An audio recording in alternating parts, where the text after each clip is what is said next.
சகனா பவது சகனௌ புனக்து சக வீர்யங்கரவாவகை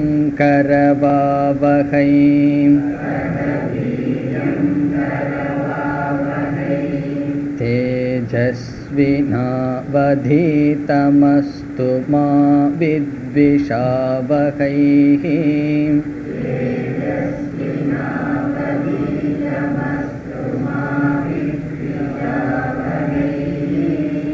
ஓம் சாந்தி சாந்தி சாந்தி.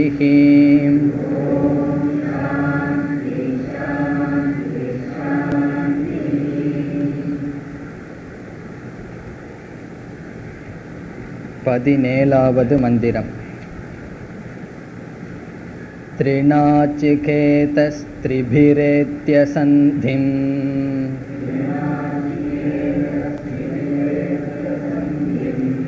த்ரிகர்மக்ருத் தரதி ஜன்ம மிருத்யோ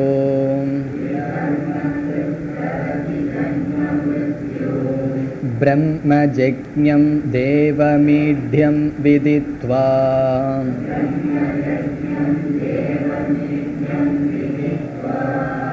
நிச்சாயே மாகும் சாந்திமத்யந்தமேதி.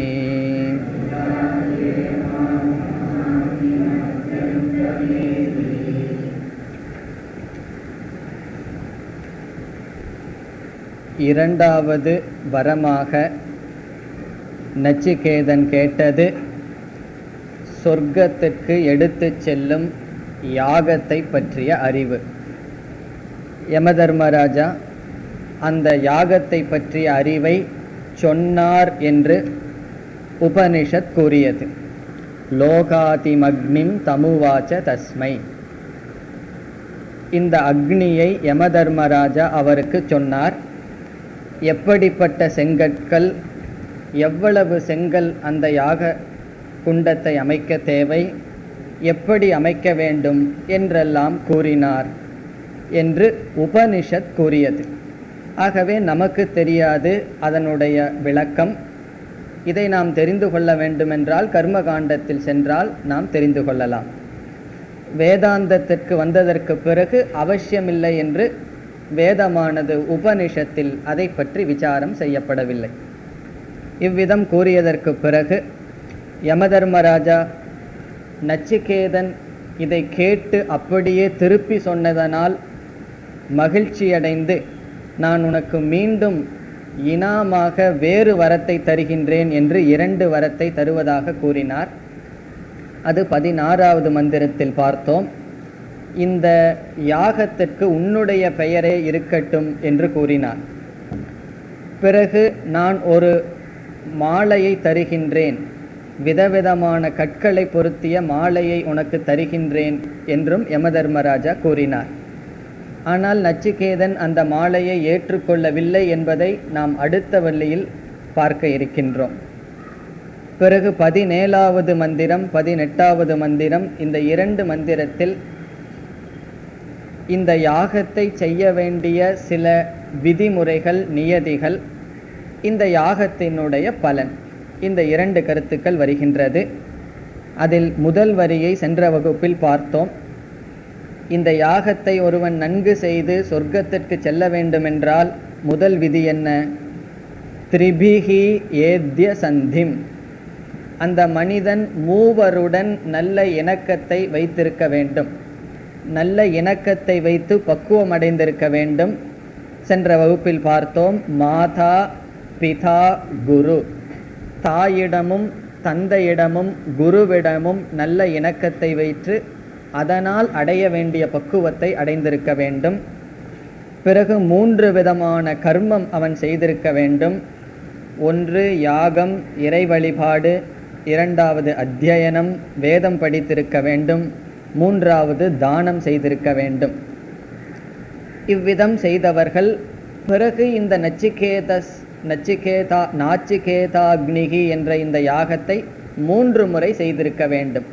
த்ரிநாச்சிகேதக என்றால் 3 முறை இதை செய்தவர்கள். அதனுடைய பலம் என்ன? ஜென்ம மிருத்யு தரதி.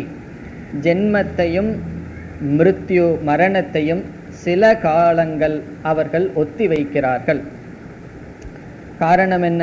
சொர்க்கத்தில் நீண்ட காலம் வசிக்கிறார்கள். ஆகவே மரணத்தையும் பிறப்பையும் சில காலங்கள் அவர்கள் அனுபவிப்பதில்லை. அதுதான் பிரயோஜனம். இரண்டாவது வரி பார்க்க வேண்டும். இதில் பிரம்ம, ஜக்ஞம், தேவம், ஈட்யம் இந்த 3 சொற்கள் இருக்கின்றது. இந்த 3 சொற்களும் உபாசிய தேவதையான விராட் ஸ்வரூபத்தினுடைய லட்சணம். இதெல்லாம் நாம் சென்ற வகுப்பில் பார்த்தோம். அது ஞாபகம் இருந்தால்தான் இந்த சொல்லினுடைய பொருள் புரியும். யமதர்மராஜா கூறுகின்ற இந்த யாகத்தை 2 விதத்தில் செய்யலாம். ஒன்று கர்மமாக செய்யலாம், இனி ஒன்று உபாசனையுடன் சேர்ந்து செய்யலாம்.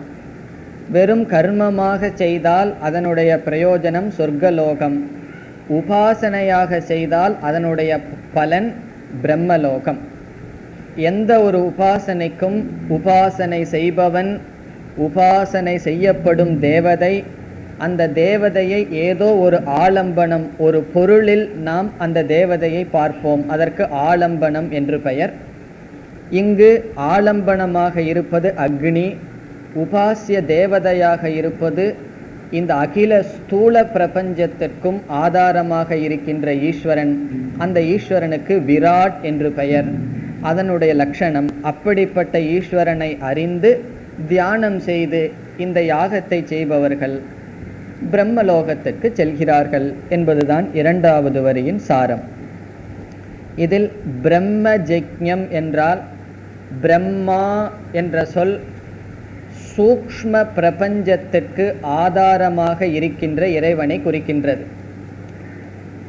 ஒரு உற்பத்தியானது எப்படி தோன்றுகிறது என்றால் காரணமான நிலையிலிருந்து சூக்ஷ்மமாக வடிவெடுக்கும், பிறகு ஸ்தூலமாக தோன்றும். எந்த ஒரு உற்பத்தியும் காரண நிலை, சூக்ஷ்ம நிலை, ஸ்தூல நிலை என்று 3 படியாக இருக்கும். ஆகவே காரணமாக இருக்கின்ற நிலைக்கு மாயை என்று பெயர். சூக்ஷ்மமாக இருக்கின்ற நிலைக்கு, அந்த சூக்ஷ்மமான பிரபஞ்சத்தோடு இருக்கின்ற அந்த இறைவனுக்கு ஹிரண்ய கர்ப்பன் என்று பெயர். இதை பற்றியெல்லாம் நாம் உபனிஷத்திற்குள் விளக்கமாக பார்க்க இருக்கின்றோம். இங்கு சுருக்கமாக பெயரை மட்டும் ஞாபகம் வைத்து கொண்டால் போதும். சூக்ஷ்மமான பிரபஞ்சத்திற்கு ஆதாரமாக இருக்கின்ற இறைவனுக்கு ஹிரண்ய கர்ப்பக, ஹிரண்ய கர்ப்பன் என்று பெயர். இந்த சூக்ஷ்மமான ஹிரண்ய கர்ப்பனிடமிருந்து எது தோன்றுகிறது? ஸ்தூலமாக இந்த உலகம் தோன்றுகிறது, ஸ்தூல பிரபஞ்சம் தோன்றுகிறது. ஆகவே இங்கு பிரம்ம என்றால் அந்த ஹிரண்ய கர்ப்பன், ஜெக என்றால் அந்த ஹிரண்ய கர்ப்பனிடமிருந்து தோன்றியவர். பிரம்ம ஜெக யார்? இங்கு சொல்லப்படுகின்ற உபாசிய தேவதையான விராட் ஸ்வரூபம், ஸ்தூல பிரபஞ்சத்திற்கு ஆதாரமாக இருக்கின்ற பரம்பொருள் ஈஸ்வரன். பிரம்ம ஜெக என்றால் சூக்ஷ்மமான தேவதையிடமிருந்து தோன்றியவர் என்று பொருள். பிறகு ஞக என்ற சொல் இருக்கின்றது. ஞக என்றால் சர்வம் ஜானாதி, எல்லாவற்றையும் அறிபவர் என்று பொருள். நாம் இந்த உடலை பயன்படுத்தி கொண்டு ஒரு அறிவை அடைகின்றோம். இனி ஒருவர் அவர்களுடைய உடலில் இனி ஒரு அறிவை, இந்த உலகத்தை அறிகிறார்கள். இப்போ இந்த உடலை பயன்படுத்தி கொண்டு நான் எல்லாவற்றையும் அறிய முடியாது. காரணம், இங்கு இருக்கின்ற பொருளைத்தான் அறிய முடியும். வெளியே இருப்பவர்கள் வெளியே இருக்கிற பொருளை அறிய முடியும். இந்த இறைவன் விராட் ஸ்வரூபமாக இருக்கின்ற பகவான் எல்லா உடலுக்குள்ளிருந்தும் பார்த்து கொண்டு இருக்கின்றார். ஆகவே அவர் எல்லாவற்றையும் அறிபவர். இப்போ எல்லாவற்றையும் அறிபவர்னா ஏதோ ஒரு இடத்தில் இருந்து கொண்டு எல்லாவற்றையும் அறிபவர் என்று பொருள் அல்ல. ஒவ்வொரு சரீரத்திற்குள்ளிருந்து கொண்டும் அவர்தான் இந்த உலகத்தை பார்த்து கொண்டு இருக்கின்றார். ஆகவே ஞக என்று சொல்லப்படுகிறது, அனைத்தும் அறிபவர். இப்போ நம்முடைய எல்லா அறிவும் அவருடைய அறிவு. நம்முடைய எல்லா மனதிலிருந்தும் அறிபவர் யார்? அந்த பரம்பொருள், அந்த விராட் ஸ்வரூபமான ஈஸ்வரன். ஆகவே அப்படிப்பட்ட பிரம்மனிடமிருந்து தோன்றிய எல்லாம் அறிகின்ற அந்த தேவனை, அடுத்த சொல் தேவம். தேவம் என்ற சொல்லினுடைய பொருள் ஞானஸ்வரூபம் என்று பெயர். தேவம் என்றால் ஞானஸ்வரூபம், திவ் என்றால் டு ஷைன், அறிவு. தேவம் என்றால் தேவர்கள் என்றால் அறிவு சொரூபமானவர்கள், சைத்தன்ய சொரூபமானவர். அப்படிப்பட்ட ஈஸ்வரனை அடுத்த சொல் ஈட்யம். ஈட்யம் என்றால் நமஸ்கார யோக்கியம், வணங்கத்தக்கவர். ஈட்யம் என்றால் வணங்குவதற்கு யோக்கியமானவர். அப்படிப்பட்ட சொரூபியான ஈஸ்வரனை விதித்வா. விதித்வா என்றால் உபாசிய தேவதையாக வைத்து, உபாசிய தேவதையாக அறிந்து. பிறகு அடுத்தது என்ன செய்ய வேண்டும்? அடுத்த சொல் நிச்சாய. நிச்சாய என்றால் தியானம் செய்து. நிச்சாய ஈக்குவல் டு தியாத்வா, தியானம் செய்து. இதெல்லாம் நிபந்தனைகள். பிறகு என்ன பிரயோஜனத்தை அடைகின்றான்? இமாம் அத்யந்தம் சாந்திம் ஏதி. இமாம் என்ற சொல் இந்த நம்முடைய மனதில் நேரடியாக அனுபவிக்கின்ற அத்யந்தம் சாந்திம், துயரம் கலக்காத சாந்தியை, சுகத்தை ஏதி ஒருவன் அடைகின்றான். எவ்வளவு காலம்? அவனுடைய புண்ணியம் இருக்கும் வரை, சொர்க்கலோகத்தில் அவன் இருக்கும் வரை அந்த சாந்தியை அடைகின்றான். பிறகு க்ஷீணே புண்ணியே மர்த்தியலோகம் விஷந்தி. புண்ணியம் தீர்ந்தவுடன் அவன் பிறகு அவனுடைய கர்மத்திற்கு தகுந்தாற்போல் இங்கு வருவான், அல்லது எங்கு வேண்டுமானாலும் அவன் செல்லலாம்.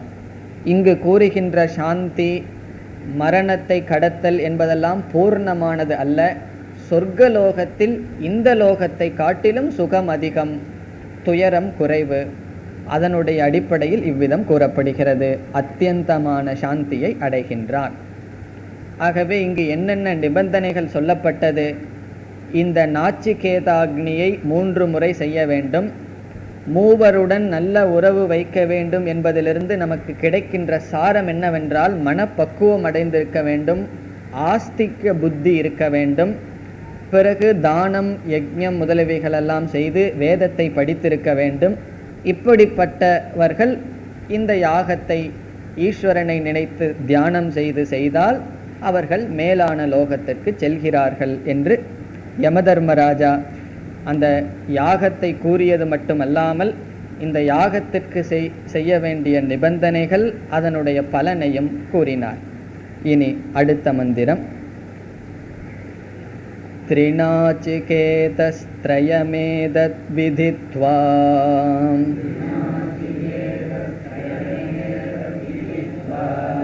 ய ஏவம் வித்வான் சினுதே நாச்சிகேதம்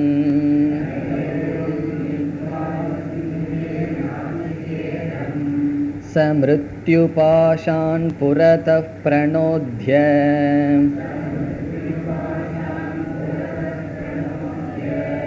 शोकाधिको मोदते स्वर्गलोके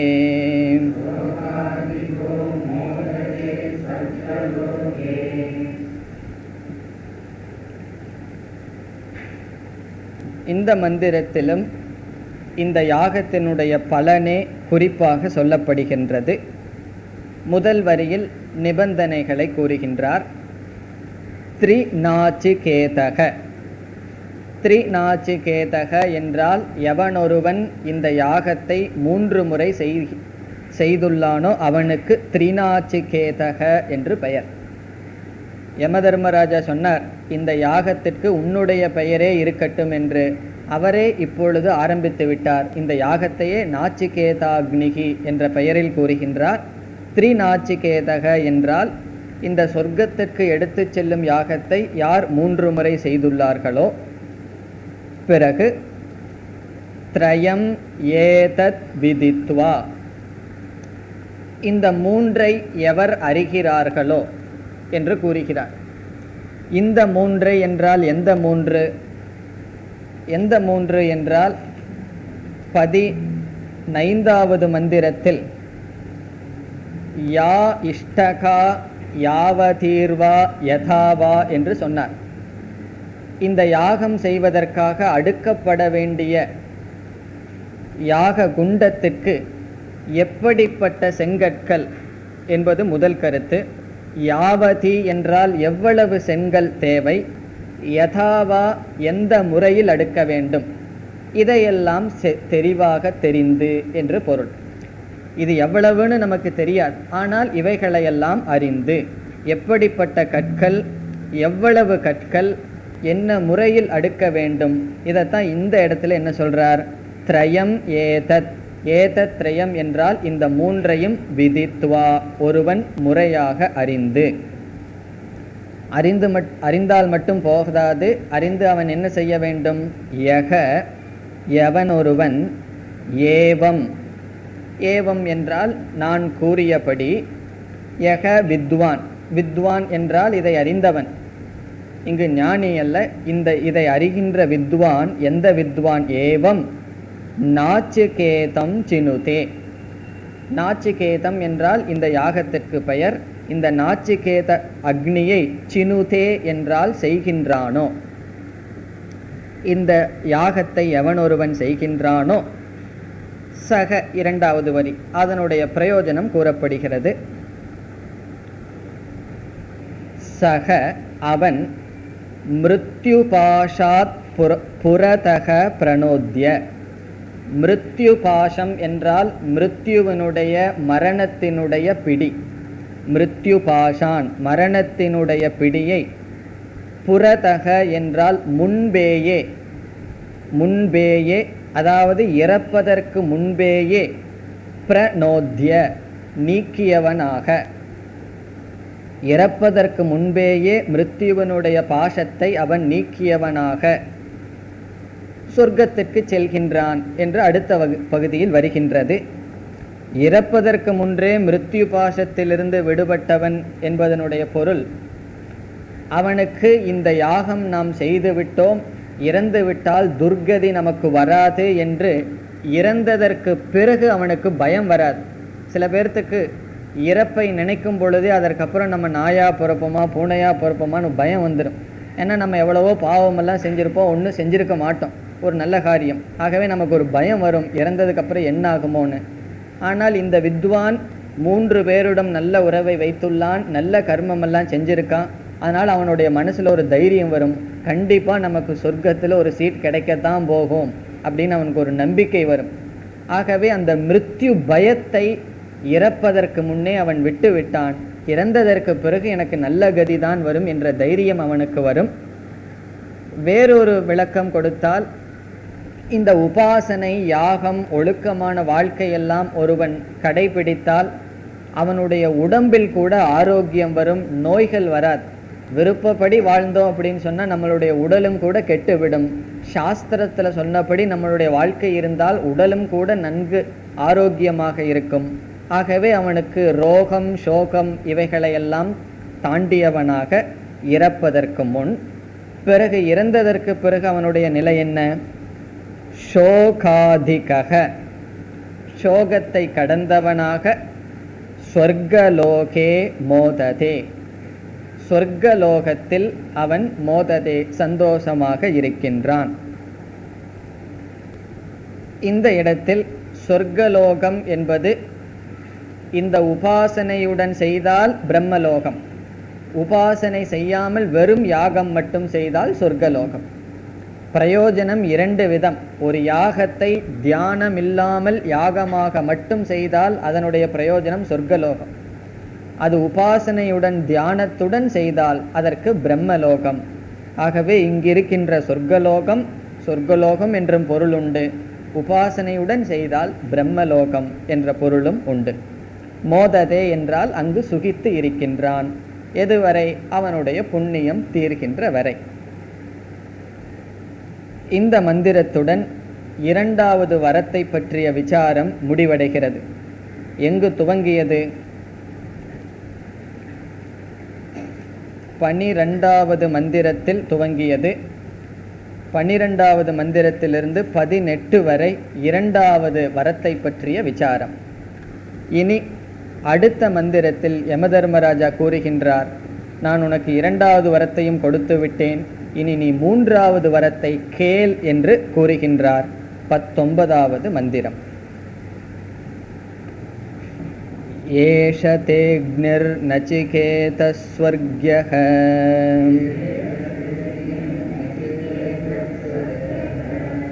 யம வ்ருணீதா த்விதீயேன வரேன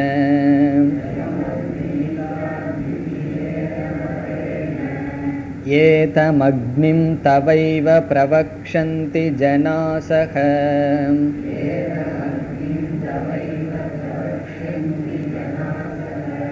த்ருதீயம் வரம் நசிகேதோ வ்ருணீஷ்வ.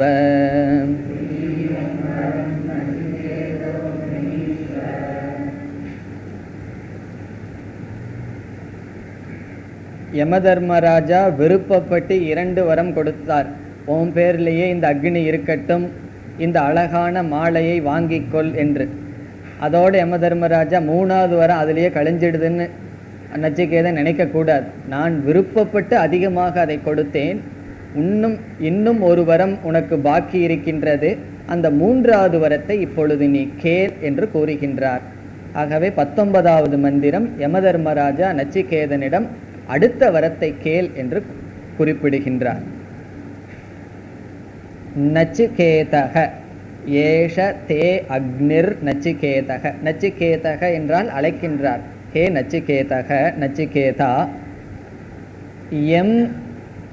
எந்த வரத்தை த்விதீயேன வரேன வ்ருணீதாக, முதல் வரியில் கடைசியில் எந்த வரத்தை த்விதீயேன வரேன 2வது வரத்தினால், துதியேன என்றால் 2வதினால், வரேன என்றால் வரத்தினால், அவ்விருணீதாக, அவ்விருணீதாக என்றால் நீ தேர்ந்தெடுத்தாயோ, இறந்த காலம், அவ்விருணீதாக நீ தேர்ந்தெடுத்தாயோ.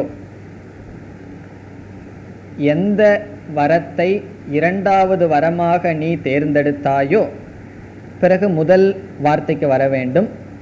ஏஷக அக்னிஹி என்றால் இந்த அக்னியானது, இந்த வரமானது, தே உனக்கு, ஒரு வார்த்தையை சேர்த்த வேண்டும், உக்தக சொல்லப்பட்டது.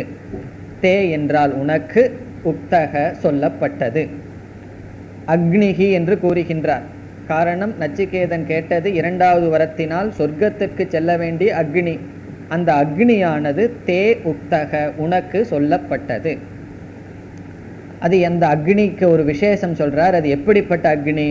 சொர்க்யக அக்னிஹி. சொர்க்யக என்றால் சொர்க்க சாதனம், சொர்க்கத்திற்கு சாதனமான அந்த அக்னி என்றால் யாகம்.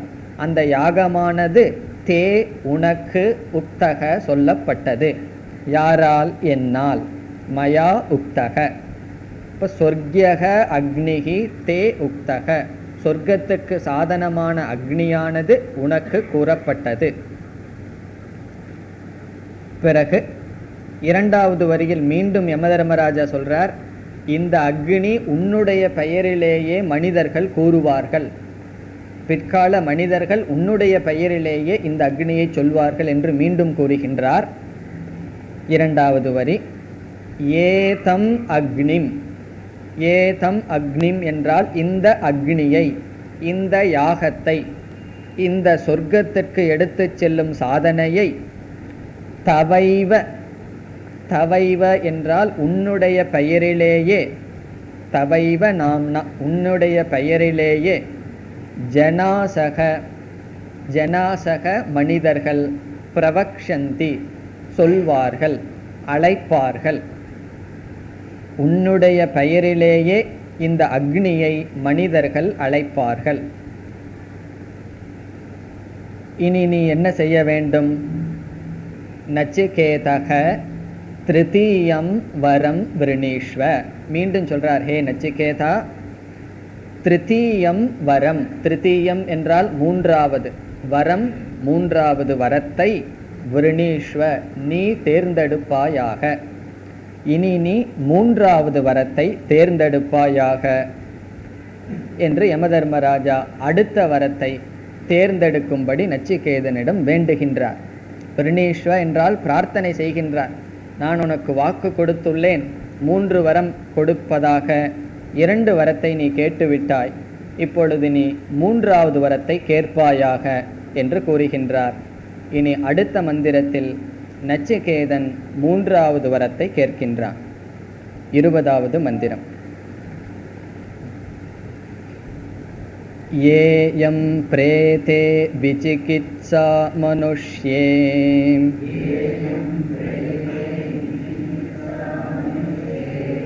அஸ்தித்யேகே நாயமஸ்தீதி சைகே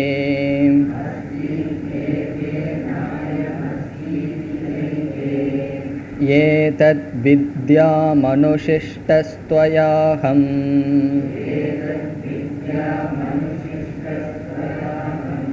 வராணாமேஷ வரஸ்த்ருதீயஹ.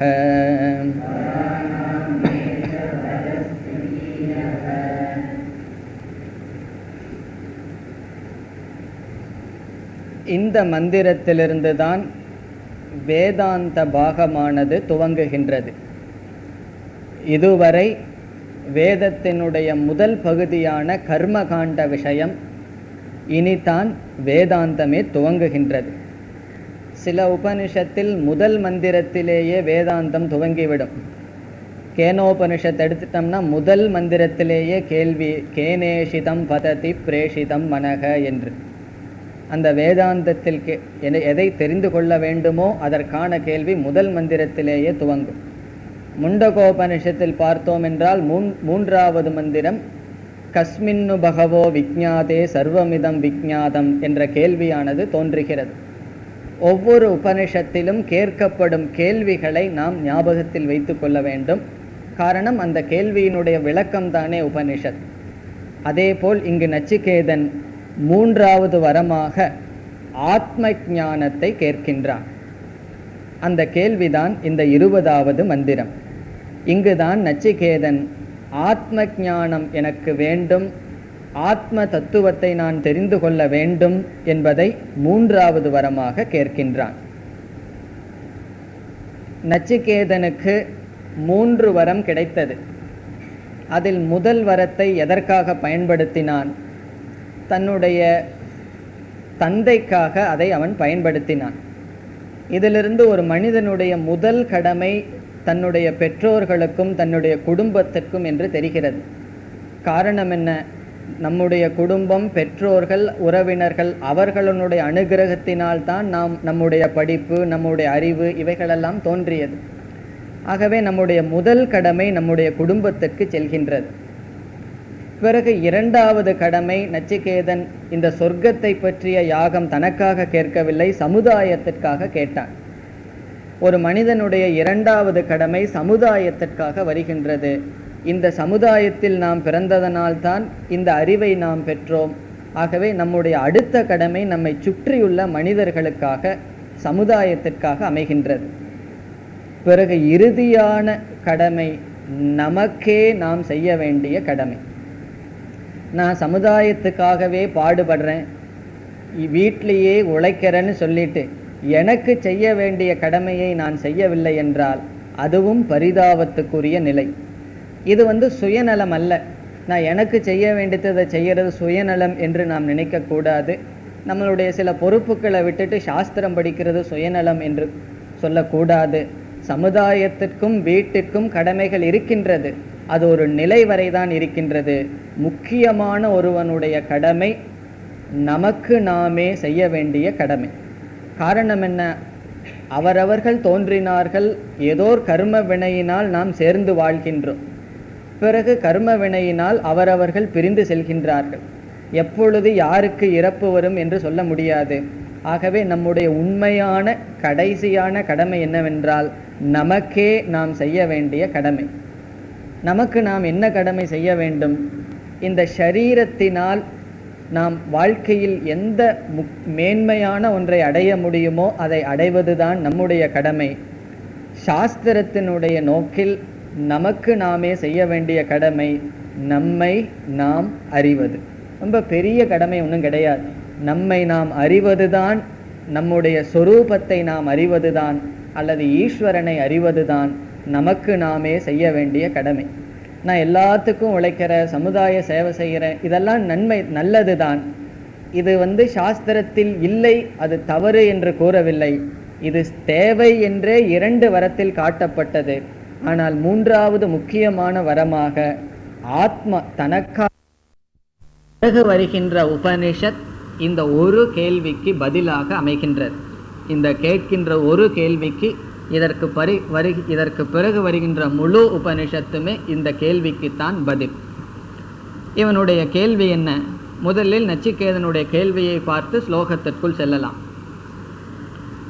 அவன் கேட்கின்ற கேள்வி, இந்த உடலுக்கு அப்பாற்பட்ட, இந்த ஸ்தூல சூக்ஷ்ம சரீரத்திற்கு வேறுபட்ட ஒரு பொருள் இருக்கின்றதா என்பது முதல் சந்தேகம். ஸ்தூல சூக்ஷ்ம சரீரத்திற்கு அப்பாற்பட்ட ஏதாவது ஒரு தத்துவம் இருக்கின்றதா? ஆத்மா என்று ஏதாவது ஒன்று இருக்கின்றதா?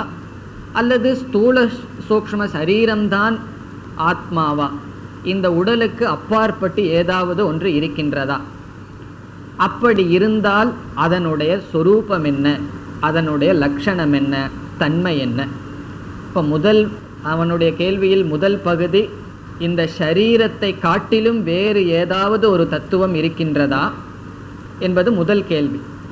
அப்படி இருந்தால் அதனுடைய சொரூபம் என்ன? இப்போ ஆத்மான்னு ஒன்று இருக்கா?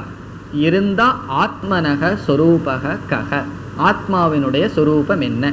இதுதான் கேள்வியினுடைய சாரம். பிறகு இந்த கேள்வியை நச்சிகேதன் ஏன் வரமாக கேட்க வேண்டும்? அதற்கும் சங்கரர் விளக்கம் கொடுக்கின்றார். இப்போ எதை நாம் வரமாக கேட்போம்? நம்மால் முயற்சி செய்து ஒன்று அடையப்படும் என்றால் அதை போய் வரமாக ஒருத்தர்கிட்ட யாசிக்க வேண்டிய அவசியம் இல்லை. இப்போ நம்ம வீட்டில் ஒரு பொருள் இருந்ததுன்னா பக்கத்து வீட்டில் போய் அந்த பொருளை கொடுங்கன்னு நம்ம கேட்க வேண்டிய அவசியம் இல்லை. காரணம் நம்மிடமே இருக்கின்றது, அல்லது நம்மால் வாங்க முடியும்.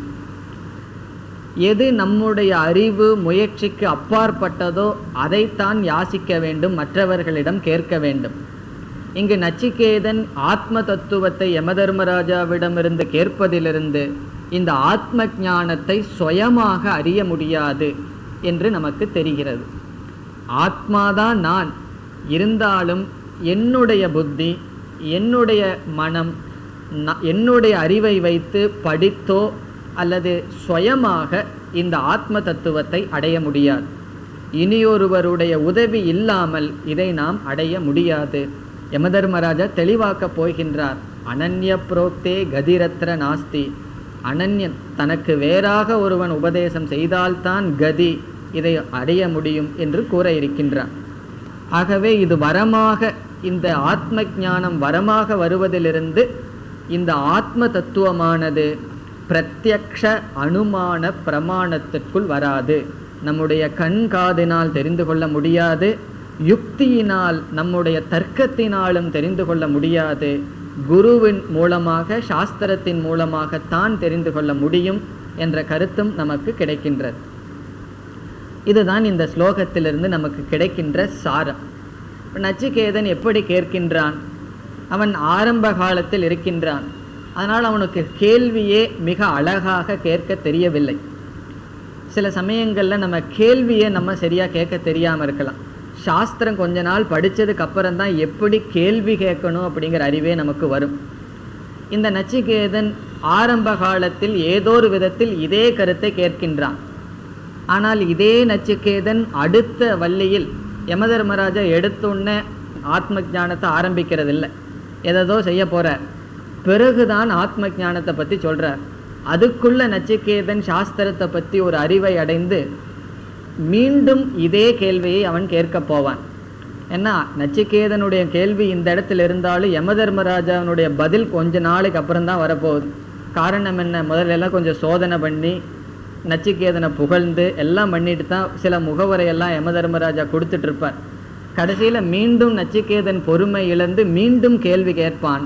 அந்த இடத்துல அவனுடைய கேள்வி தர்மத்திற்கும் அதர்மத்திற்கும் அப்பாற்பட்டது என்ன, இருந்ததற்கும் இருக்க போவதற்கும் அப்பாற்பட்டது என்ன, செய்ததற்கும் செய்யப்படாததற்கும் அப்பாற்பட்டது என்ன என்றெல்லாம் கேள்வியை கேட்பான். அங்கு அந்த கேள்வி மிகவும் தத்துவ ரூபமாக அழகாக அமையும். ஆனால் இந்த இடத்தில் நச்சிகேதன் எப்படி கேட்கின்றான் என்றால், ஒரு மனிதன் இறந்து விட்டால் அந்த இறந்தவனை குறித்து சிலர் இதற்கு பிறகு அவன் இல்லை, இறந்ததற்கு பிறகு ஒன்றும் கிடையாது என்று சிலர் கூறுகிறார்கள். இறந்ததற்கு பிறகு அவன் இருக்கின்றான் என்று சிலர் கூறுகிறார்கள்.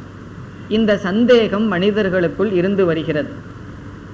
இறந்தவனுடைய விஷயத்தில் இந்த சரீரம் போயிட்டதுன்னா அதோட ஆள் போச்சு, வேற ஒன்றும் இல்லை, சரீரத்துக்கு அப்பாற்பட்டு ஒன்றும் கிடையாதுன்னு சிலர் சொல்கிறார்கள். சிலர் அப்படியல்ல, சரீரத்திற்கு அப்பாற்பட்டு ஒன்று இருக்கிறது என்று சிலர் சொல்கிறார்கள். எனக்கு இது சம்பந்தமாக ஒன்றும் புரியவில்லை, ஆகவே இது சம்பந்தமான அறிவை எனக்கு கொடு என்று கேள்வியை கேட்கின்றான். ஆனால் நச்சிகேதனுடைய கேள்வியினுடைய சாரம் என்ன? சரீரத்திற்கு வேறான ஒரு தத்துவம் ஆத்மா என்று ஏதாவது இருக்கிறதா? இருந்தால் அதனுடைய லட்சணம் என்ன? அதுதான் இந்த கேள்வியினுடைய சாரம். நச்சிகேதன் கேட்கின்ற முறை, இறந்ததற்கு பிறகு மனிதர்களுடைய விஷயத்தில் சந்தேகம் இருக்கின்றது. சிலர் அதோடு அவன் இல்லை என்கிறார்கள், சிலர் இறந்ததற்கு பிறகும் ஒருவன் இருக்கிறான் என்கிறார்கள். இது சம்பந்தமான அறிவை நீங்கள் உபதேசிக்க வேண்டும். இதுதான் நச்சிகேதனுடைய நேரடியான கேள்வி. இப்பொழுது மந்திரத்திற்குள் செல்லலாம். ஏயம் என்று இருக்கிறது, அதை நம்ம பிரித்து படித்தா யா இயம், யா இயம் விசிகித்சா. யா இயம் என்றால் எந்த, இந்த, எப்படிப்பட்ட, எந்த, இப்படிப்பட்ட. விசிகித்சா என்றால் சந்தேகம், சம்சயக.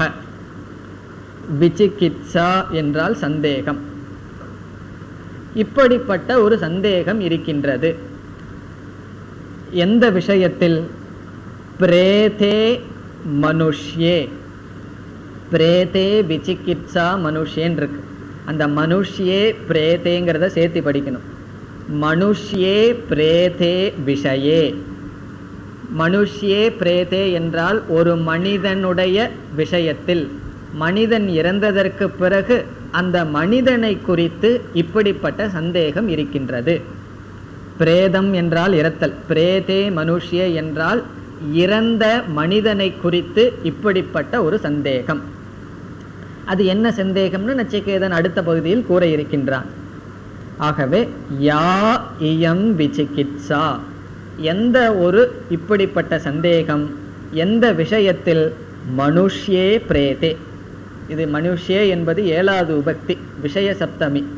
அதாவது மனிதனுடைய விஷயத்தில். எப்படிப்பட்ட மனிதன் விஷயத்தில்? பிரேதே, இறந்த மனிதனுடைய விஷயத்தில் இப்படிப்பட்ட சந்தேகம்.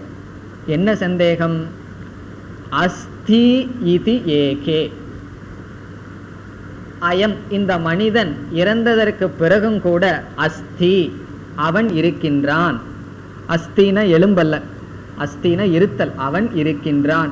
இதி ஏகே ஆகுகு, சிலர் கூறுகிறார்கள். அதனாலதான் ஆள் போயாச்சுன்னு சொல்லுவோம். அங்க அந்த உடம்பு படுத்துட்டு தான் இருக்கும், இருந்தாலும் நம்ம என்ன சொல்லுவோம்? ஆள் போயாச்சு அப்படின்னு சொல்லுவோம். அப்போ இந்த உடலுக்கு அப்பாற்பட்டு ஒருத்தன் இருக்கான். இந்த உடலினுடைய மரணமே ஒரு ஜீவனுடைய முடிவு அல்ல. இவ்விதம் கூறினால் என்ன சித்திக்கின்றது? இந்த சரீரமே மனிதன் அல்ல, இந்த சரீரத்திற்கு அப்பாற்பட்டு ஒரு தத்துவம் இருக்கின்றது. இந்த சரீரம் போனா ஒருவன் போய்விடுவதில்லை என்று சிலர் கூறுகிறார்கள். அஸ்தி இதி ஏகே. அப்படி யார் கூறுவார்கள்? ஆஸ்திகர்கள் கூறுகிறார்கள். ஆஸ்திகாக ஆகுகோ, ஆஸ்திகர்கள் கூறுகிறார்கள். இன்னும் சில பேர் என்ன செய்கிறார்கள்? நாயமஸ்தி இதி ச ஏகே. அயம், அயம் என்றால் இந்த மனிதன், ந அஸ்தி, அவன் கிடையாது. சரீரம் போனதுக்கு பிறகு யார் இருக்கா? அதோடு எல்லாமே க்ளோஸ், முடிஞ்சது, அதுக்கு மேலே ஒன்றும் கிடையாது. இதிச்ச ஏகே ஆகுகோ, சிலர் கூறுகிறார்கள். இப்படி யார் கூறுவார்கள்? நாஸ்திகர்கள் கூறுவார்கள். நாஸ்திகாக வதந்தி, சார்வாகாக வதந்தி. மெட்டீரியலிஸ்ட்னு சொல்றது. அவர்களை பொறுத்த வரைக்கும் எது சத்தியம்? நேரடியாக எது பார்க்கப்படுகிறதோ இந்த உடல். பிறகு மனசு அப்படிங்கிறது எப்படியோ வந்தது, உடல் போனால் மனசு அப்படிங்கிறது ஒன்று கிடையாது. சூக்ஷ்ம சரீரம்ங்கிறதெல்லாம் ஒன்றும் கிடையாது, இந்த உடலோட எல்லாமே முடிகின்றது என்று சிலர் கூறுகிறார். ஆகவே இப்படிப்பட்ட சந்தேகம் இருந்து கொண்டு வருகின்றது. யார் விஷயத்தில்? இறந்த மனிதனுடைய விஷயத்தில், அல்லது உயிரோடு இருக்கிற மனிதனுடைய விஷயத்தில் கூட அவன் இறந்ததற்கு பிறகு இருக்கானா அல்லது இல்லையா என்கின்ற சந்தேகம் இருக்கின்றது. முதல்ல நச்சிகேதன் அந்த சந்தேகத்தை சொல்லி, இரண்டாவது வரியில இந்த சந்தேகத்தை நீக்குவதற்கான இது சம்பந்தமான அறிவு எனக்கு தேவை என்று கேட்கின்றான். ஏதத் வித்யாம், ஏதத் அகம் வித்யாம், ஏதத் என்றால் இது சம்பந்தமான அறிவை, அகம் நான் வித்யாம் நான் அறிவேனாக, நான் அறிய விரும்புகின்றேன், நான் அறிய வேண்டும். வித்யாம் என்றால் அதற்கு சப்ஜெக்ட் அகம், நான் அறிய விரும்புகின்றேன், நான் அறிய வேண்டும். எப்படி நான் அறிய வேண்டும்? துவயா அனுஷிஷ்டக சன், துவயா என்றால் உன்னால், அனுஷிஷ்டக என்றால் உபதேசிக்கப்பட்டவனாக. ஏதத் வித்யாம் அனுஷிஷ்ட ஸ்வயாகம்னு சேர்ந்திருக்கு. அதை நம்ம பிரித்து படித்தோம்னா துவயா உன்னால், அனுஷிஷ்டக உன்னால் உபதேசிக்கப்பட்டவனான, அகம் நான், ஏதத் வித்யாம் இதை அறிய விரும்புகின்றேன். இதனுடைய பொருள் என்ன? நீங்கள் உபதேசம் செய்ய வேண்டும். அனுஷிஷ்டக என்றால் உபதேசிக்கப்பட்டவனாக நான் அறிந்து கொள்ள விரும்புகின்றேன். இதுதான் என்னுடைய மூன்றாவது வரம் என்று கூறுகின்றான். வராணாம் ஏஷக திருத்தீயக வரக. வராணாம் என்றால் வரங்களுக்குள், ஏஷக இந்த இது, திருத்தீயக வரக இது என்னுடைய மூன்றாவது வரம். வரங்களுக்குள் இது என்னுடைய மூன்றாவது வரம். தீயதாம் கொடுங்கள், மூன்றாவது வரம் கொடுங்கள், நீங்கள் கொடுக்கப்பட வேண்டும். ஆகவே இறந்த மனிதனுடைய விஷயத்தில் இப்படி ஒரு சந்தேகம் இருக்கின்றது. சிலர் அவன் இருக்கின்றான் என்று கூறுகிறார்கள், சிலர் இல்லை என்று கூறுகிறார்கள். உங்களால் உபதேசிக்கப்பட்டவனாக நான் இதை அறிய விரும்புகின்றேன்.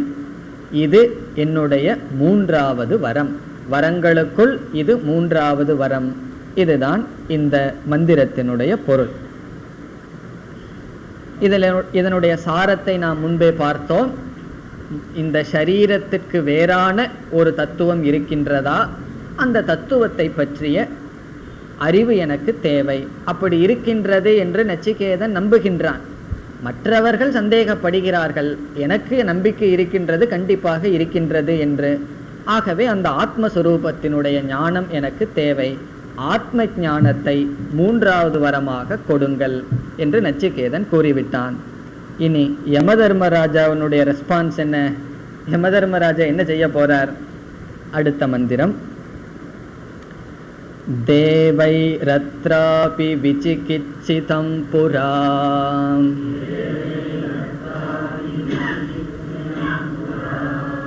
நஹி சுவிக்ஞேய மனுரேஷ தர்மஹ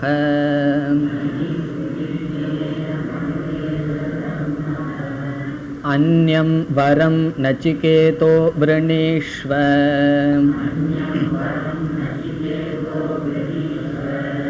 மா மோபரோட்சி ரதிமா ஸ்ருஜைனம்.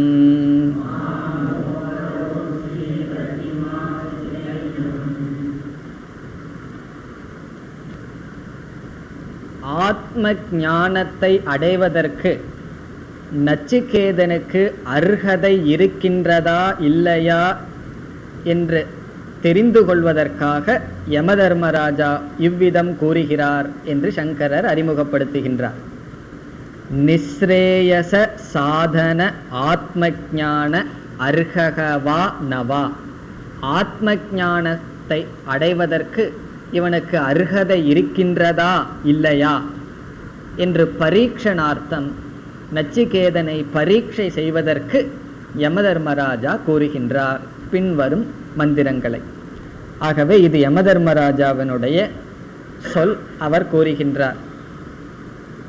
அதாவது முதல்ல நச்சிகேதன் இந்த ஞானத்திற்கு தகுதியானவனா என்று பார்க்க விரும்புகின்றார். எந்த ஒரு பொருளையுமே தகுதி இல்லாம நம்ம அதை அடைஞ்சோம் அப்படின்னா அந்த பொருளினுடைய பிரயோஜனத்தை நம்ம அடைய மாட்டோம்ங்கிறதுல சந்தேகம் கிடையாது. ஆனால் விபரீதமான பிரயோஜனத்தை அடைஞ்சிடும். ஒரு சிறு கத்தியை கொண்டு போய் ஒரு குழந்தைகிட்ட கொடுத்தோம் அப்படின்னா அந்த குழந்தைக்கு அந்த பொருளை கையாளுறதுக்கு தகுதி கிடையாது. சரி, அந்த குழந்தையினால ஒழுங்கா பழத்தை கட் பண்ண முடியல, அதுல இருந்து பிரயோஜனத்தை அடைய முடியலினாலும் பரவாயில்ல, அதனுடைய விபரீதமான பழம் கையத்தான் அது குத்திக்கும். எந்த ஒரு பொருளும், இது ஆத்ம ஞானமாகட்டும் எந்த ஒரு ஞானமாகட்டும், தகுதி இல்லாமல் ஒரு பொருளை நாம் அடைந்தால் அந்த பொருளினால் பிரயோஜனப்பட மாட்டோம். பிரயோஜனப்படாட்டியும் பரவாயில்ல, விபரீதமான பிரயோஜனத்தை நாம் அனுபவிப்போம். இப்போ நமக்கு ஒரு உடல்நிலை சரியில்லாமல் இருக்கு. இப்போ இந்த டாக்டருக்கு இந்த டெஸ்ட் பண்ணுறதுக்கெல்லாம் சோம்பேறித்தனப்பட்டுட்டு ஃபீவர் 4 நாள் இருந்ததுன்னு வச்சுக்குவோம். இந்த மலேரியாவுக்கு இருக்கிற மாத்திரையை கொடுத்தாருன்னு வச்சுக்குவோம். அது என்ன ஆகும்? மலேரியா இல்லாமல் அந்த மாத்திரையை சாப்பிட்டோம்னா அது என்ன ஆகும்? கஷ்டத்தை தான் கொடுக்கும். ஆகவே அந்த பொருளை சாப்பிட்றதுக்கு தகுதி இல்லாமல் நம்ம சாப்பிட்டோம் அப்படின்னா அதனுடைய பிரயோஜனத்தை கொடுக்காது, எதிரான பிரயோஜனத்தை கொடுக்கும். அதே போல் ஒருவன் வேதாந்த ஞானத்தை ஒருவனுக்கு நாம் தகுதி இல்லாதவனுக்கு கொடுத்தால் அவனுக்கு என்ன பிரயோஜனம் வரும் தெரியுமோ? இந்த வேதாந்தத்தில் ஒரு ஆழ்ந்த முக்கியமான கருத்து சொல்லப்படுகிறது. தர்மமும் அதர்மமும் மித்தியா அப்படின்னு சொல்லப்படுது. அப்போ அவன் என்ன பண்ணுவான்? அதர்மத்தை பண்ணிட்டு மித்தியா அப்படின்பா. தர்மமும் பொய், அதர்மமும் பொய். சத்துவ குணமும் நம்ம பந்தப்படுத்தும், தமோ குணமும் பந்தப்படுத்தும். அப்புறம் எதுக்கு சத்துவ குணம்னு சொல்லி இந்த ஞானத்தை தன்னுடைய பலகீனத்திற்கு பதில் சொல்வதாக பயன்படுத்தி விடுவான். காரணம் என்ன? எல்லாம் ஒன்று தானே அப்படின்னு அத்வைதம் பேசி இந்த அத்வைதம் தன்னுடைய பலகீனத்துக்கு விளக்கமாக பயன்படுத்துவானே தவிர ஞான நிஷ்டைக்கோ மோட்சத்துக்கோ அது அவனுக்கு பயன்படாது. ஆகவே யமதர்மராஜா என்ன விரும்புகின்றார்? இவன் ஆத்ம ஞானத்தை கேட்குறான், பொடி பயலா இருக்கிறான், சின்ன பையனா வேற இருக்கான், இவனுக்கு தகுதி இருக்கின்றதா இல்லையா என்று அவர் சோதிக்க விரும்புகின்றார். அவருடைய முதல் சோதனை அவனுக்கு முமுட்சுத்துவம் இருக்கின்றதா என்பதுதான் முதல் சோதனை. அதுதான் இங்க செய்யறார். 2 தகுதியை தான் அவர் டெஸ்ட் பண்றார். அதுதான் உண்மையான டெஸ்ட். ஒன்று முமுட்சுத்துவம், இனி ஒன்று வைராக்கியம். அது எப்படிப்பட்ட வைராக்கியம்? விவேகத்திலிருந்து தோன்றிய வைராக்கியம். அது இருக்கான்னு பார்க்க போவார். அதுதான் அதிகமாக செய்ய போறார். முதல்ல செய்ய வேண்டியது முமுட்சுத்துவம். முமுட்சுத்துவம் என்றால் என்ன? உண்மையான ஆர்வம், இதை தெரிந்து கொள்ள வேண்டும் என்கின்ற ஆர்வம் இருக்கின்றதா என்று சோதிக்க விரும்புகின்றார். எப்படி நாம ஒருத்தருக்கு முமுட்சுத்துவம் இருக்கா இல்லையான்னு சோதிக்கிறது? இப்போ ஒருவர் கேதாரிநாத்தோ பத்ரிநாத்தோ போறேன்னு சொல்றார். அவருக்கு உண்மையிலேயே போறதுக்கு முமுட்சுத்துவம் இருக்கா இல்லையான்னு எப்படி சோதிக்கலாம்னு சொன்னா, கொஞ்சம் கஷ்டம்னு சொல்லி பார்த்தா போதும். அது ரொம்ப கஷ்டம், அங்கெல்லாம் ஒழுங்கா தோசை கிடைக்காது, அதை முதல்ல சொல்லணும். அங்கே நார்த் இந்தியாவில் போனோம் அப்படின்னா சப்பாத்தி தான் கிடைக்கும், அது ஒரே ஒரு ஐட்டம் தான் கிடைச்சிட்டு இருக்கு. நம்ம மெட்ராஸ் மசால் தோசையெல்லாம் கிடைக்காது, ஒழுங்கா சாப்பாடு கிடைக்காது, பிறகு அங்கே சில குதிரையெல்லாம் கிடைக்காது, ரொம்ப தூரம் நடக்கணும், உடம்புக்கு சரியில்லாமல் போகலாம், குளிர் அடிக்கும், இப்படியெல்லாம் சொன்னோம்னா சரி வேண்டாம் பின்னாடி பார்த்துக்கலாம் அப்படின்னு விட்டுருவார். ஆகவே யாராவது இதை நான் அடைய போகின்றேன், இதை நான் செய்ய போறேன்னு சொன்ன உடனே கொஞ்சம் தடைகள், கொஞ்சம் கஷ்டமா இருக்குன்னு சொன்னோம்னா போதும், அது விட்டு விடுவார்கள். சரி பின்னாடி பார்த்துக்கலாம் அப்படின்னு சொல்லி. இந்த பிகாம் சேரும்போது எல்லாம் சிஏ படிக்கிறேன்னு சேருவார்கள். 3வது வருஷத்துக்குள்ள 4 பேர் சொல்லிடுவாங்க, அது அவ்வளவு சுலபமா பாஸ் பண்ண முடியாதுன்னு சொல்லிடுவார்கள். அப்போ 3வது வருஷம் முடிஞ்சோடனே சரி போதும் நம்ம பேசாம வேற ஏதாவது போயிடலான்னு சொல்லுவார். காரணம் என்ன? அது அவ்வளவு சுலபம் அல்ல அப்படின்னு சொன்னாவே பாதி பேர்த்துக்கு முமுட்சுத்துவம் போயிடும், அதை அடையணும் அப்படிங்கிற ஆசை போயிடும். ஆகவே முதல்ல யமதர்மராஜா சொல்றார், நச்சிகேதா இந்த அறிவு அவ்வளவு சுலபமா அடைய முடியாது. அதற்கு உதாரணம் சொல்றார், தேவர்கள் கூட அடையறதுக்கு கஷ்டப்பட்டிருக்காங்க. சத்துவ குணத்துல மேலோங்கி இருக்கிற தேவர்களால் கூட இது கடினப்பட்டு தான் அமையப்பட்டது. ஒரு காலத்துல இந்த சந்தேகம் மனுஷனுக்குள்ள மட்டும் இல்லை, இந்த மனிதர்கள் மட்டும்தான் சந்தேகப்பட்டு இருக்காங்கன்னு நினைக்காத, தேவர்கள் கூட சந்தேகப்பட்டார்கள். உங்களுக்கு தெரிஞ்சிருக்கணும் எங்க சந்தேகப்பட்டார்கள். கேனோபனிஷத் படிச்சிருக்கிறோமே, கேனோபனிஷத்துல பார்த்திருக்கோம், இந்த இந்திரன், வாயு, அக்னி இவர்களெல்லாம் கூட சந்தேகப்பட்டு புரிந்து கொள்ள முடியவில்லை, மிகவும் கடினப்பட்டு தான் புரிந்து கொண்டார்கள். ஆகவே நீ வேறு ஏதாவது வரத்தை நீ கேள், நான் கொடுக்கின்றேன், இதை நீ கேட்காதே, என்னை போய் நிர்பந்தம் பண்ணாத, கம்பல் பண்ணாத அப்படின்னு யமதர்மராஜா சொல்றார். இதை போய் என்னிடம் இந்த வரத்தையே எனக்கு கொடுன்னு கேட்காத, இது மிக மிக கடினம் அடைவதற்கு, இது துர்விக்ஞேயம், அடைவது அவ்வளவு சுலபமல்ல. காரணம் தேவர்கள் எல்லாம் கூட முயற்சி செய்து தோல்வியை அடைந்தார்கள். ஆகவே நீ வேறு ஏதாவது வரத்தை கேள் என்று முதலில் முமுக்ஷுத்துவம் அவனுக்கு இருக்கின்றதா இல்லையா என்று சோதனை செய்கின்றார். இப்பொழுது மந்திரத்திற்குள் செல்லலாம். தேவைஹி அபி, தேவர்களினால் கூட, தேவைஹி அபி தேவர்களினாலும் கூட, அத்ர, அத்ர என்றால் இந்த விஷயத்தில், நீ கேட்டையே ஒரு கேள்வி, இந்த ஆத்ம ஞான விஷயத்தில், அஸ்மின் தத்துவே இந்த ஆத்ம ஞான விஷயத்தில், விசிகித்சிதம் புரா, புரா என்றால் முன்றொரு காலத்தில், விசிகித்சிதம் சந்தேகப்படப்பட்டுள்ளது, சந்தேகத்துக்கு உட்பட்டார்கள்.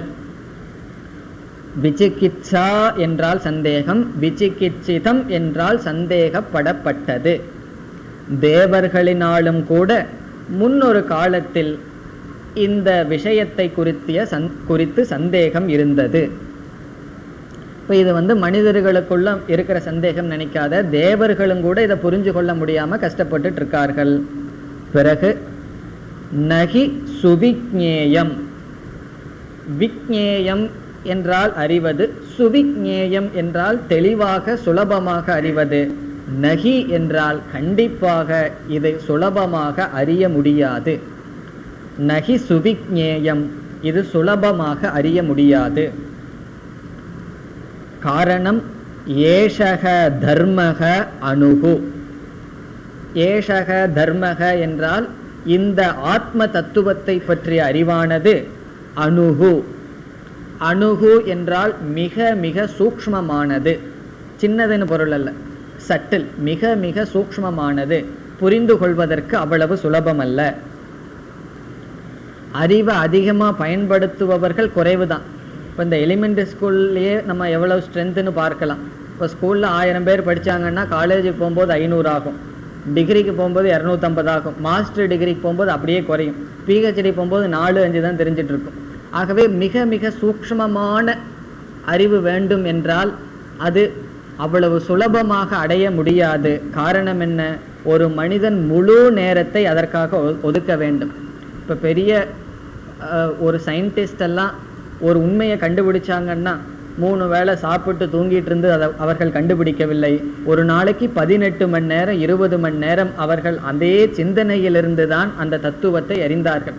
இந்த சாதாரண விஷயத்தை, உலகத்தில் இருக்கிற விஷயத்தை அறிவதற்கு இவ்வளவு கடினம் என்றால் இந்த ஆத்ம தத்துவத்தை அறிவது அவ்வளவு சுலபமல்ல. அணுகு, அணுகு என்றால் மிக மிக சூக்ஷ்மமான தத்துவம், மிக மிக சூக்ஷ்மமாக இருக்கின்றது. ஏஷக தர்மக, இந்த தத்துவம் நீ கேட்ட விஷயம். அதனால நீ என்ன செய்ய? அந்யம் வரம் நச்சிகேதோ விருணீஸ்வ. ஹே நச்சிகேதக, ஹே நச்சிகேதா, அந்யம் வரம், வேறு ஏதாவது வரத்தை, விருணீஸ்வ நீ தேர்ந்தெடு, வேறு ஏதாவது வரத்தை நீ தேர்ந்தெடு. காரணம், இந்த வரத்தை நான் உனக்கு கொடுத்தாலும் நீ புரிந்து கொள்வதற்கு சுலபம். இப்போ யமதர்மராஜா உபதேசம் பண்ணிடுவார், அதற்கான தகுதியை அடைஞ்சு மன தூய்மை அடைஞ்சு மன ஒருமுகப்பாடோட கேட்டு சிந்திக்கிறது நச்சிகேதன் தான் செய்யணும். ஆகவே அது உன்னால் புரிந்து கொள்ள முடியாது, மிக மிக கடினம். அதனால் நீ வேற வரத்தை கேள். பிறகு அடுத்த வரியில சொல்றார், இந்த வரம் வேணும்னு என்னை நிர்பந்தம் பண்ணாத, கம்பல் பண்ணாத அப்படின்னு சொல்றார். மா, மா முதல் சொல் மா என்றால் மாம், என்னை என்று பொருள். பிறகு இரண்டாவது வரியை இரண்டாவது சொல்ல பிரிச்சோம்னா மோபரோட்சீகின்னு இருக்கு. மா உபரோட்சீகின்னு பிரிக்கணும். மா என்றால் கேட்காதே, வேண்டாம். உபரோட்சீகி என்றால் நிர்பந்தம். மா உபரோட்சீகி என்றால் நீ என்னை நிர்பந்தப்படுத்தாதே. இதுல ரெண்டுமா இருக்கு. மா மா உபரோட்சீகி, மாம் மா உபரோட்சீகி, என்னை குறித்து நீ நிர்பந்தப்படுத்தாதே, இதே வரத்தை வேணும்னு மீண்டும் கேட்காதே. உபரோட்சீகி என்றால் நீ நிர்பந்தப்படுத்த வேண்டாம். பிறகு அடுத்த சொல் அதிமா சிருஜைனம் இருக்கு. அது எப்படி சேர்த்தணும்? அதிங்கிற சொல்ல எடுத்து சிருஜங்கிறதுல சேர்த்தணும். மா என்றால் மாம் பிரதி, என்னை நோக்கி, ஏனம் இந்த வரத்தை கேட்பதை, அதிசிருஜ விட்டுவிடு. சிருஜ அதிசிருஜ என்றால் சிருஜன்னா விட்டு விடுதல், அதிசிருஜ என்றால் நீ விட்டுவிடு. எதை? ஏனம் இந்த வரத்தை, என்னை கேட்பதை, மாம் பிரதி என்னிடத்தில் கேட்பதை நீ விட்டுவிடு, இந்த வரத்தை நீ என்னிடம் கேட்காதே என்று கூறுகிறார். இனி நச்சிகேதனுடைய பதில் அடுத்த மந்திரத்தில் வருகின்றது. அதை அடுத்த வகுப்பில் பார்ப்போம்.